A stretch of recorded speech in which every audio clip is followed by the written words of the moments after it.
স্বাধীনতার সংগ্রাম, মুক্তির আন্দোলন এবং অধিকার নিশ্চিতকরণের বিপ্লবে যারা বিজয় অর্জন করে, তো মুসলিম উম্মাহের উপর বিজয় অর্জনের পরে অতীব গুরুত্বপূর্ণ কিছু দায়িত্ব আরোপিত হয়। এক নম্বর, আল্লাহ তাআলা কোরআন শরীফের মধ্যে বলেছেন, ওয়াইয তা'আযানা রাব্বুকুম লাইন শাকারতুম লাযীদান্নাকুম ওয়া লাইন কাফারতুম ইন্না আযাবি লাশাদীদ।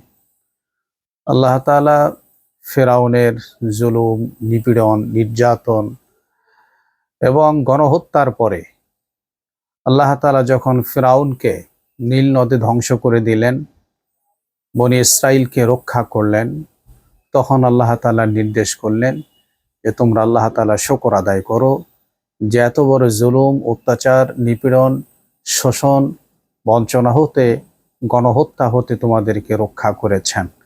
বাচনিক শুকর আদায় করা, আলহামদুলিল্লাহ বলা, ফাসাব্বিহ বিহামদি রাব্বিক, সুবহানাল্লাহ বলা, ইস্তিগফার, আস্তাগফিরুল্লাহ বলা, এ জাতীয় ইবাদত বন্দেগী করা বাচনিক।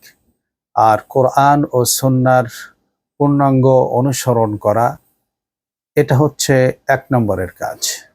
২ নম্বর হলো যাদের মাধ্যমে এই অবিস্মরণীয় ঐতিহাসিক বিজয় অর্জিত হলো, যাদের রক্ত, যাদের জীবন, যাদের মাল এবং সর্বোচ্চ ত্যাগ তিতিক্ষার বিনিময়ে যে স্বাধীনতা অর্জন হলো, আল্লাহ যাদের মাধ্যমে করালেন, তাদের কৃতজ্ঞতা, তাদের অবদানকে স্বীকৃতি দেওয়া, সামাজিকভাবে তাদেরকে প্রতিষ্ঠা করা, রাষ্ট্রীয়ভাবে তাদেরকে মূল্যায়ন করা। এজন্য সুনানি তিরমিজিতে রাসূলুল্লাহ সাল্লাল্লাহু আলাইহি ওয়াসাল্লাম বলেছেন, মাল্লাম ইয়াশকুরিন নাস লাম ইয়াশকুরিল্লাহ। যে ব্যক্তি মানুষের কৃতজ্ঞতা প্রকাশ করতে পারে না, সে আল্লাহর কৃতজ্ঞতাও প্রকাশ করতে পারে না। এজন্য যারা রক্ত ঢেলে দিয়ে, জীবনকে উৎসর্গ করে, শাহাদাত বরণ করে আমাদের জন্য এই স্বাধীনতার নেয়ামতকে উপহার দিয়েছেন, তাদেরকে কথনে, কাজে, আচরণে, উচ্চারণে সর্বত্রই তাদের মূল্যায়ন করা, তাদের স্বীকৃতি দেওয়া, তাদের গুণকীর্তন করা, তাদেরকে পুরস্কৃত করা, তাদের পরিবারকে সম্মাননা প্রদর্শন করা, তাদের স্মরণে মসজিদ, মাদ্রাসা, রাস্তা, এরপরে যাত্রী ছাউনি, বিভিন্ন ছাত্রাবাস, স্কুল, কলেজ, ইউনিভার্সিটি, জনকল্যাণমূলক এই প্রতিষ্ঠানকে তাদের নামে গড়ে তোলা, এগুলোই হচ্ছে তাদেরকে স্মরণ করা, তাদেরকে মূল্যায়ন করা।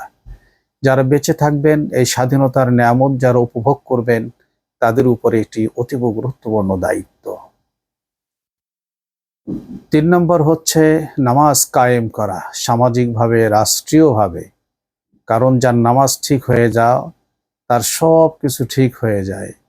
যে নামাজ ঠিক মতো আদায় করে, ইন্নাস সালাতা তানহা আনিল ফাহশাই ওয়াল মুনকার, সে কোনো অন্যায় কাজ করবে না, সে কোনো ঘুষ খাবে না, সে কোনো দুর্নীতিতে জড়িয়ে পড়বে না, সে দেশের টাকা বিদেশে পাচার করবে না, সে কোনো রকমের অন্যায় কাজ জড়িত থাকবে না যদি নামাজ ঠিক হয়ে যায়।